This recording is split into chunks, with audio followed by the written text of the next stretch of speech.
প্ৰস্তুতি আপোনালোকে দেখিছে প্ৰস্তুতি তুংগত আছে খুব কম সময়ৰ ভিতৰত মানে মাথো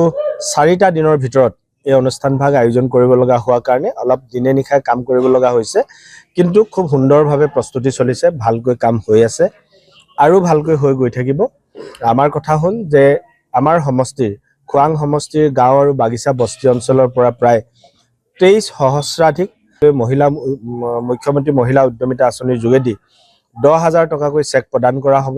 সেই চেক গ্ৰহণ কৰিবৰ কাৰণে আটাইসকল বাই ভনীক নিমন্ত্ৰণ কৰা হৈছে তেখেতলোকক এখন আসন দিব পৰাকৈ সাংঘাতিক ধৰণে ডাঙৰ বৃহৎ আকাৰৰ পেণ্ডেল বনোৱা হৈছে গতিকে মুখ্যমন্ত্ৰী ডাঙৰীয়া আহি এই চেক বিতৰণ কৰাৰ লগে লগেই এই গোটেই কাৰ্যসূচীটোৰ সমাপন হ'ব গতিকে মই সকলোলৈকে অভিনন্দন জনাইছো মুখ্যমন্ত্ৰী ডাঙৰীয়াক আমি আদৰণি জনাইছো এইগৰাকী মুখ্যমন্ত্ৰীৰ দিনত আমাৰ খোৱাং সমষ্টিটো ফলে ফুলে জাতিষ্কাৰ হৈছে চাৰিওফালে উন্নয়নৰ বন্যা বৈছে বাট ঘাট ৰাস্তা পদূলি দলং ইত্যাদি নিৰ্মাণ হৈছে বানপানী মুক্ত হৈছে আমাৰ সমষ্টি আগতে জানে যে আমাৰ সমষ্টিটোৰ লৰুৱা মৌজাটো বিশেষকৈ বানপানী বুলি ক'লে পৰিচয় আছিল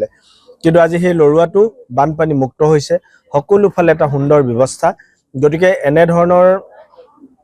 উন্নয়নৰ দিশত আগুৱাই লৈ যোৱা ব্যক্তিগৰাকীয়ে হ'ল মূল মাননীয় মুখ্যমন্ত্ৰী ডাঙৰীয়া আমি তেখেতক বহুত বহুত ধন্যবাদ জনাইছো তেখেত দীৰ্ঘায়ু হওক আৰু তেখেতৰ এই যাত্ৰা সফল হওক মই তাকে কামনা কৰিছো মুখ্যমন্ত্ৰী ডাঙৰীয়া আৰু জিলাৰ ৰাজ্যিক সভাপতি ডাঙৰীয়া আৰু কেন্দ্ৰীয় সভাপতি ডাঙৰীয়াৰ এখতিয়াৰৰ বিষয় তেখেতলোকে নতুন মুখ দিব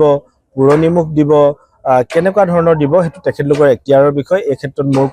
ক'ব লগা বিশেষ একো নাই কিন্তু মই এই সমষ্টিটোত 10 বছৰ বিধায়ক হিচাপে সেৱা কৰিছো অনাগত দিনতো যি দলে যি দায়িত্ব দিব সেই দায়িত্ব ল'বৰ কাৰণে মই সাজু হৈ আছো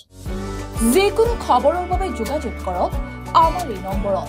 9181 307 221